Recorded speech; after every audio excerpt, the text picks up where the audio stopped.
Hi mga kaibon! Welcome back po sa channel natin, Ibon at Iba Pa. Sa mga hindi pa po pala nakasubscribe dyan, subscribe na po kayo at pakihit na rin po yung notification bell para updated po kayo sa aganapan sa mundo ng pag-ibon. At the same time, syempre updated po kayo sa mga videos na ina-upload natin. Every week po tayo nag-upload mga kaibon.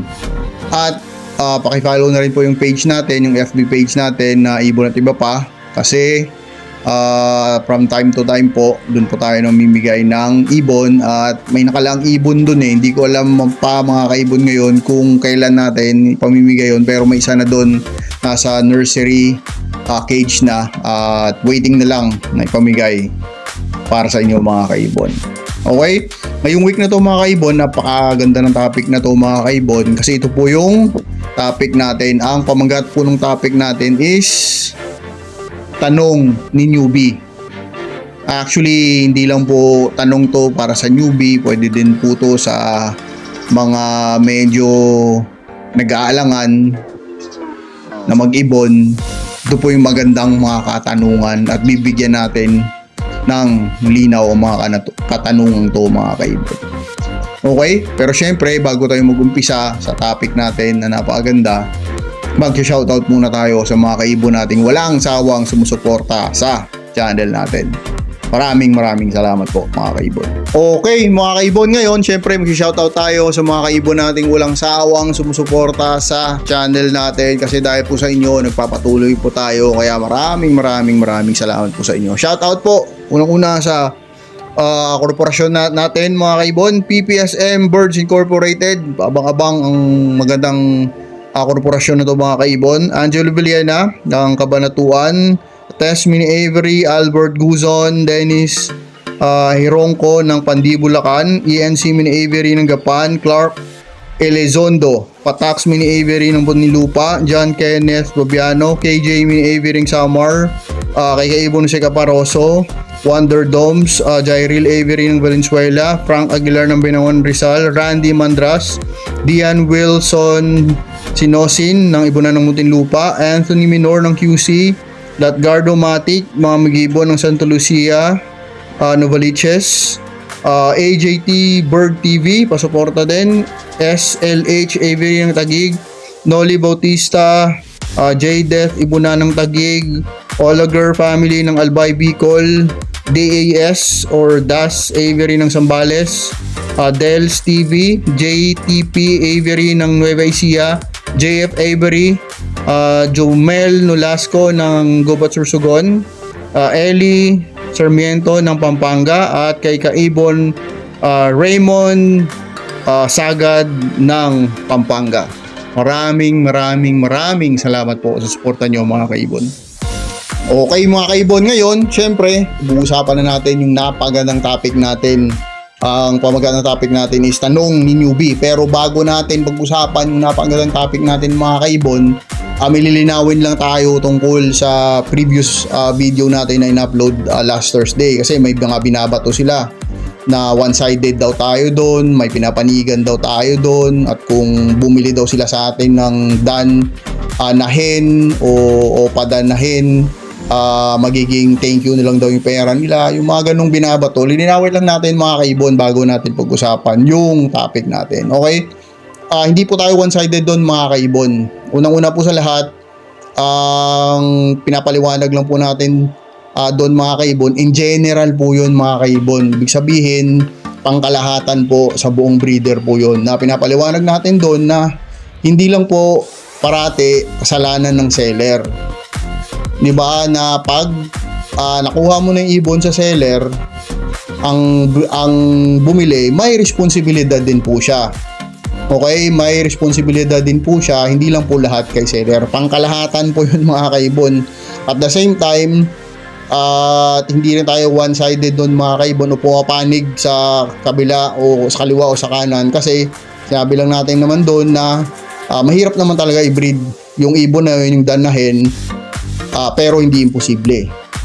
Ibig sabihin lang po nun, hindi tayo pumapanig kung kahit kanino man doon mga kaibon. Kasi ang purpose lang natin dito, bakit natin ginagawa ito mga kaibon, bakit tayo nag-ibon in the first place is magkaroon ng maraming kaibigan.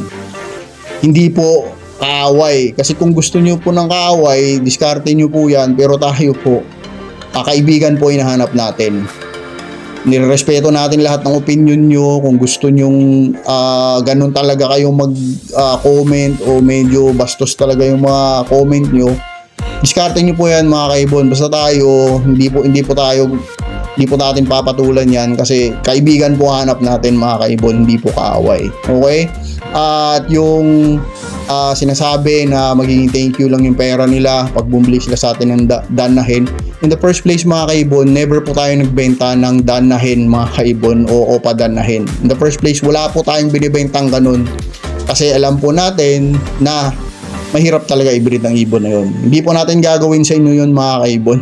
Kung makakilala kayo sa akin, matagal na kayong taga-subaybay sa YouTube o sa FB man, never po tayo nagbenta ng ganong klaseng ibon. Okay, lilinaw lang po natin yun mga kaibon para sa kalaman ng lahat. Kasi marami nagko-comment, yung mga dummy account, yung mga ewan ko kung bakit nila ginagawa yun. Pero tayo, patuloy lang tayo mga kaibon. Tandaan nyo mga kaibon, kaibigan po ang hanapin nyo sa pag-ibon. Kasi napakaliit lang ng mundo ng pag-ibon. Huwag po tayo maghanap ng kaaway, kaibigan po. Okay, proceed tayo sa topic natin kasi napakaganda ng topic natin mga kaibon. Yung topic natin, ito nga, yung tanong ni newbie. Ito yung mga katanungan ng mga baguhan na gustong pumasok sa pag-ibon o mga nag-aalangan na pumasok sa mundo ng pag-ibon. Baka ito yung wake up call nila para pumasok o baka para hindi nila ituloy. Dalawa po ito. Optional po ito mga kaibon. Okay, ang unang tanong po dito is, bakit ako mag-aalaga ng ibon? Bakit ka mag-aalaga ng ibon? Ito yung unang katanungan. Ano ba yung rason mo? Bakit ka mag-aalaga ng ibon? Hobby lang ba? Natutuwa ka lang ba tingnan sila? Ito po, kayo po makakasagot kung ano po yung rason dito kung bakit kayo mag-aalaga ng ibon, kung bakit papasukin nyo ang mundo ng pag-ibon. Dapat napakaganda ng sagot nyo dito mga kaibon kasi kayo po ang susi dito. Hindi ko masasagot personally kasi iba-iba po tayo ng kadahilanan kung bakit tayo pumasok sa ganitong industriya. Okay mga kaibon, iba-iba po. Sunod na katanungan dito mga kaibon is, anong mutation ba ang hilig nyo talaga? Kasi nga, gaya ng sinasabi ko parati mga kaibon, kanya-kanya tayong hilig eh. Ito hilig mga perso, katulad sa kaibigan natin. Ito hilig mga dilute. Ito hilig mga pale follow. Ito hilig mga daan follow. Kanya-kanya po tayong dahilan. Katulad ko, hilig ko po ino talaga. Kaya po bago kayo pumasok sa mundong to, alamin nyo kung anong mutation talaga yung gusto nyo. Na kahit hindi siya mabili o kahit anong mangyari sa mutation na yan, aalagaan nyo. Alamin nyo kung ano talaga yung ibon na maganda para sa paningin nyo mga kaibon. Okay? Kasi kayo rin makakasagot niyan mga kaibon. Okay, pangatlong tanong, ilang pares ba na ibon yung gusto mong bilhin o gusto mong alagaan mga kaibon? Kasi ang iba dyan gusto isang pares lang, dalawang pares lang, tatlong pares lang. Depende po sa inyo mga kaibon kung ilang pares talaga na ibon ang gusto nyong alagaan sa bahay nyo o kahit lagay nyo saan nyo lagay, sa farm nyo o kahit saan man mga kaibon. Ilang pares ba talaga? Okay? Ang susunod na katanungan dito mga kaibon is, ito nga, pwesto ng ibunan. Saan nyo ba ilalagay yung ibon nyo? May naisip na ba kayo? Sa bahay lang ba? Sa garahe nyo lang ba? Yun nga, mention ko kanina, sa farm ba? Kung may farm kayo, paggagawan nyo ba ng bagong parang mini aviary sa gilid ng bahay nyo? Bago po kayo pumasok dito, isipin nyo na kung saan ko ipupwesto ay yung ibon ko. Yung mga alagaan kong ibon. Yung gusto nyo ba, nakikita sila araw-araw pag bumubo kayo, pag nagkakape kayo, yung mga ganun. Kasi ako ganun, gusto ko mga kaibon eh. Tayo gusto natin. Pag nagkakape tayo, nakikita natin sila. Parang lahat, ano po eh, parang napakaganda, napakasaya ng feeling kahit 3 oras ka na nakatitig. Di ko alam mga kaibon kung nararanasan nyo na rin yan mga kaibon. Pero tayo kahit buong maghapon tayo nakatitig sa ibon natin. Yun yung kasiyahan natin mga kaibon eh. Okay, susunod, pasensya. Itong pasensya mga kaibon, dalawa to, hindi lang to pasensya sa pagbibreed kasi ang haba ng breeding eh, hindi naman pagsala mo kinabukasan breed agad. Kailangan may pasensya po kayo, 'di ba? At ang pangalawang option dito sa pasensya is pasensya din sa mga taong nakakausap niyo mga kaibon. Kasi minsan sa ayaw natin at sa gusto mga kaibon, may mga makukulit talaga mga kaibon. May mga makukulit talaga nakausap mga kaibon. Kasi siyempre, iba-iba yung upbringing natin, iba-iba yung pagpapalaki sa atin ng mga magulang natin, iba-iba yung environment na kinalakihan natin mga kaibon. Dapat natin intindihin yung mga sitwasyon na yun mga kaibon. Kaya pag nag-ibon ka, dapat ang pasensya mo talaga mahaba mga kaibon. Kasi kung hindi, gaya nga ng sinabi ko, magkakaroon ka lang ng kadiskusyonan dyan. Kasi yung ibang tao, gusto ganun eh. Pagka inaaway nila at nakikita nilang naiinis, mas natutuwa pa sila. May mga taong ganun talaga mga kaibon.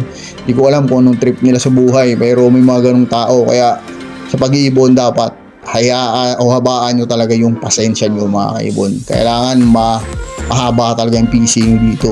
Kasi kung hindi, yun nga, makakakaroon kayo ng away. Yun yung po iniiwasan natin mga kaibon. Okay? Susunod na katanungan, ready ka na ba? Unang-una, physically, emotionally, at financially. Bakit ang ganda ng katanungan na to mga kaibon? Kung ready ka na ba? Unang-una mga kaibon, physically. Bakit physically ready ka na ba? Kasi mga kaibon, gagawin mo to hindi lang isang beses. Araw-araw nyo po itong gagawin mga kaibon. Pagising nyo sa umaga, magpapalit kayo ng patuka, tubigan. After ilang araw, madumi na yung poop tray, maglilinis kayo ng poop tray.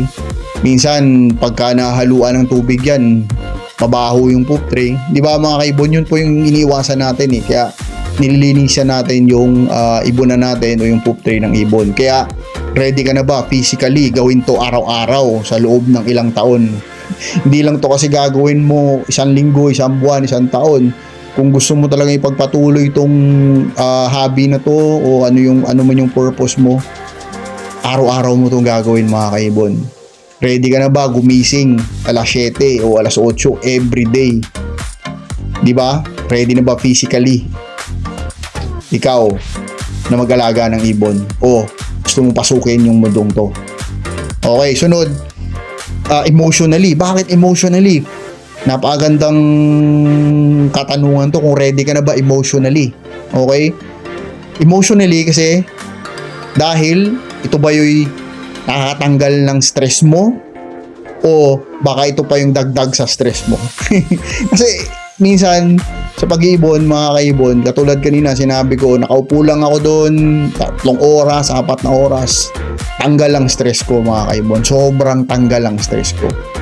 As in, nagbabago yung mood ko sa isang araw na yun mga kaibon. Baka minsan kasi hindi lang to yung tanggal stress lang na emotionally na to. Minsan mas stress ka rin. Alam mo bakit mga kaibon? May stress din to. Hindi lang anti-stress, may stress din to nakalakip mga kaibon. Kasi minsan, di ba, namamatayan ka ng ibon. Nakakalipad yung ibon mo. Kung bagong bili ng ibon, 5,000, 10,000, tapos yung aviary mo hindi close. Tapos nakalipad lang yung ibon. Stress ka nun mga kaibon, ilang araw ka hindi makatulog nun. Diba? At ito, kaakibat nito ng pwesto, yung emotionally na to. Kasi minsan yung pwesto natin, lalo na yung outdoor, sa labas po, hindi po sa loob ng bahay o hindi po talaga pinagawan ng aviary sa gilid, yung close talaga. Minsan po, ang ibon kasi, prone kasi ito sa mga predator, katulad ng mga daga, ahas, pusa, yung mga ganun. Paano kung pinasok ka tapos nakain yung pinakamahal mong ibon? Emotionally stress ka na naman nun. Kaya ready ka na ba mga kaibon? Ma-stress at ma-distress, dalawa po ito mga kaibon Kaya tanungin mo yung sarili mo, ready na ba ako? Ready na ba ako talaga dito? Kasi baka hindi anti-stress ang mangyari sa akin, baka stress ang mangyari sa akin. Hindi natin alam kasi yung mundo ng pag-iibon na to, mga kaibon. Ang ibon is may buhay, kaya hindi natin alam kung hanggang kailan sila, mga kaibon. Minsan, pagising ko sa umaga, nung may mga pairing cage pa ako, may namamatay kasi aggressive nga. Kaya nga ngayon, tinanggal na natin yung mga pairing cage na yun o pairing box na yun Kasi napaka-aggressive na mga ibon. Nilagyan na lang natin sila ng mga perch na maliliit para kahit ilagay mo sila dyan, tested and proven na rin, ilang buwan na yan, walang namamatay, mga kaibon. Hindi ka ma-stress na may mabubuli talaga. Basta hindi lang sila magkalayo ng edad. Pero kung may mga pairing box, ay naku po, grabe, masistress ka talaga kasi bugbog talaga yung ibang ibon. Okay? Una, di ba, physically, tapos emotionally. Ang pangatlo, ito talaga yung mga pinakamatindi, financially. Ready ka na ba financially dito? Kasi pag may ibon ka, mga kaibon, ready ka na ba bumili ng patoka na mas mahal pa sa bigas? Magkano kilo ng bigas ngayon ng magandang klase, medyo okay na? 58. May mabibili ka, maganda na. Lagay natin 55, magandang klase na bigas yun, 1 kilo. Ang 55, 58 na yun, mga kaibon, 1 kilo, hindi po kayo makakabili ng 1 kilong patoka nun, mga kaibon. Kasi minimum ng 1 kilong patoka ngayon, siguro 65. Iba, 70 na. Depende pa sa brand, mga kaibon. Kaya ready ka na ba financially? Aside sa patoka, mga kaibon, di ba? Gagastos ka rin dito sa tubig. Dadagdag yung bill mo sa tubig, mga kaibon. Tandaan mo yun. Bill mo sa kuryente, dadagdag din yan. Kasi katulad natin, simula alas 10 hanggang alas 2 yan, nakatutok ng electric fan sa ganitong panahon, mainit. Dagdag kuryente din yan, mga kaibon. Ready ka na ba bumili ng mag-vitamins dyan sa kanila? Bumilan mo sila ng bagong cage o magpalit ng cage. Kasi luma na yung cage na mayroon ka. O hindi kaya bumili ka ng mga magagandang patukaan, yung mga ganun, mga kaibon. Ready ka na ba financially? Ready ka na ba bumili o mag-upgrade ng ibon? Di ba? Ready ka na ba sa mga ganung bagay, mga kaibon? Tanungin natin yung sarili natin, mga kaibon. Ngayon pa lang, mga kaibon, kung nagbabalak ka mag-ibon kasi nagagandahan ka lang, tanungin mo yung sarili mo, mga kaibon. Newbie at ng mga nagbabalak. Kasi yung iba na nakapag-alaga na ng ibon, alam na nila to. Alam na nila yung mga bagay na to. Pero magandang katanungan to sa mga nagbabalak at sa mga gustong pasukin to, sa mga newbie. Ready ka na ba talaga mag-ibon? Kasi araw-araw mo to gagawin sa loob ng ilang taon. Gagastusan mo talaga to, mga kaibon. Hindi lang puro anti-stress, baka masistress ka rin dito, mga kaibon. Ang pasensya mo mahaba dapat. Diba? Yung mga ganong sistema, mga kaibon. At isang importante pa pala dito, mga kaibon, yung inaaral natin yung breeding, mga kaibon. Mag-aaral ka pa pala dito, mga kaibon. Ready na ba kayo talaga mag-alaga ng ibon? Mga kaibon, tanungin natin yung sarili natin, yung mga kaibon, kung ready na ba tayo. Comment down below po yung mga ready na at nakapag-alaga na. Magbigay po sana tayo ng onting tip sa mga gusto pang mag-alaga ng ibon para ma-inspire din sila, mga kaibon, mag-alaga. At kung gusto nyong magbigay ng mga karanasan nyo dyan na na-stress kayo, katulad ng nawalan kayo ng ibon, namatayan kayo ng ibon, comment down below nyo rin, mga kaibon, para itimbangin natin kung ano ba talaga ang mas lamang, ang anti-stress o nasi-stress ka. Okay, mga kaibon, sana po nagustuhan nyo yung magandang topic natin ngayon, mga kaibon. God bless po sa pamilya nyo, sa mga minamahal nyo sa buhay. Maraming salamat sa suporta nyo. See you next time po, mga kaibon. Ibon at iba po. God bless. Bye, mga kaibon.